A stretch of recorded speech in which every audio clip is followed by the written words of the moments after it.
Você sabe o que é provas emprestadas? Você sabe se isso se aplica aos tribunais de contas, e inclusive ao Poder Judiciário ou às outras esferas da administração pública? Ou seja, quando uma prova produzida num processo pode ser utilizada em outro. A regra geral é que nós produzimos provas para o julgador ou para convencer a outra parte do nosso direito. Mas há situações específicas em que é possível trasladar as provas produzidas em um processo para outro. É necessário, porém, muita cautela jurídica, porque pode ensejar a nulidade do procedimento. Note a seguinte situação: quando alguém produz uma prova, ele está interessado em convencer o julgador e ele está atendendo a uma lógica afirmada há quase 2000 anos pelos romanos. A ideia essencial é que a prova deve ser produzida, ou seja, o ônus da prova incumbe a quem alega.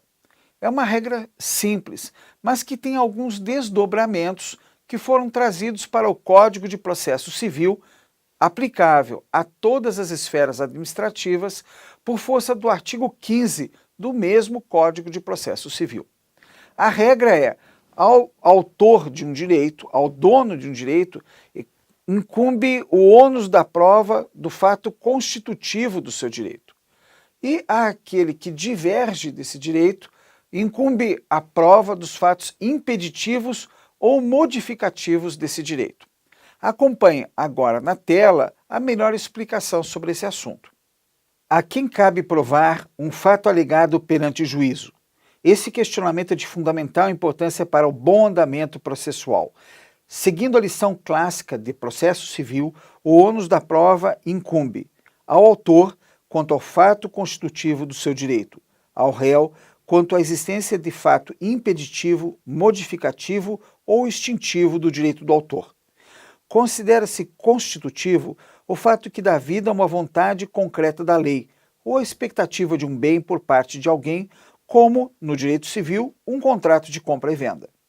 O fato impeditivo, a seu turno, ocorre quando falta uma circunstância exigida por lei para que o fato constitutivo produza seus efeitos, como ocorreria se o precitado contrato tivesse sido firmado por agente incapaz. Considera-se fato extintivo do direito do autor aquele que, reconhecendo a existência de um fato constitutivo, opõe circunstância que altera profundamente os efeitos, como seria o caso do perecimento do objeto, coisa certa, sem culpa do devedor, fazendo perecer a obrigação, conforme a regra do artigo 234 do Código Civil. No âmbito dos tribunais de contas, surge o seguinte questionamento em relação às provas: é possível a utilização de provas emprestadas no âmbito do TCU? Para iniciar a resposta, é fundamental que observemos a lição da súmula 591 do STJ, que dispõe: é permitida a prova emprestada no processo administrativo disciplinar, desde que devidamente autorizada pelo juízo competente e respeitados o contraditório e a ampla defesa.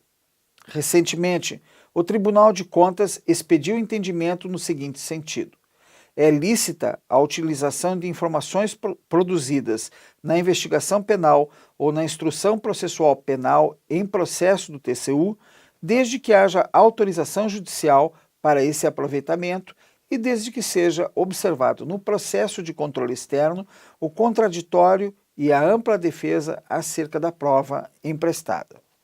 É importante sempre ter em mente que a prova, no que concerne aos procedimentos próprios dos tribunais de contas, revela conotação de teor muito mais técnico que se constata nos foros judiciais.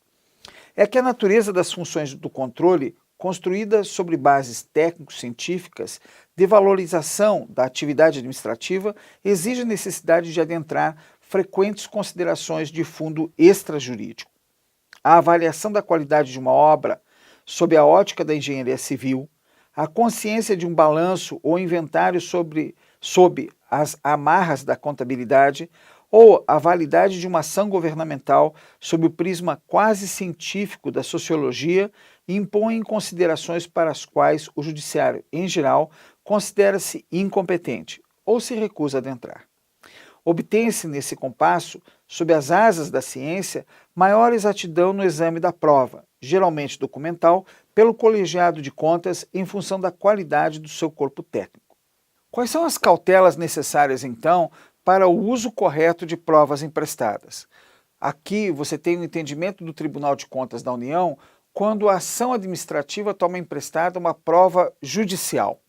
Mas também pode acontecer no âmbito dos tribunais de contas, do Tribunal de Contas se servir de prova produzida no âmbito de um processo administrativo disciplinar. Note bem que nessas situações é necessária muita cautela, porque no processo disciplinar o servidor está se defendendo em relação a um ato de insubordinação ou indisciplina. E numa tomada de contas especial, ele estará se defendendo em relação ao dano causado ao erário. Portanto, a destinação da prova é muito diferente. Por isso que, quando nós tomamos uma prova emprestada de outro processo, é necessário e indispensável garantir aos interessados a ampla defesa e o contraditório, e inclusive o direito de impugnar aquela prova emprestada. Continue acompanhando os nossos trabalhos nas redes sociais e inclusive o informativo do Diário Oficial da União que fazemos todos os dias para você.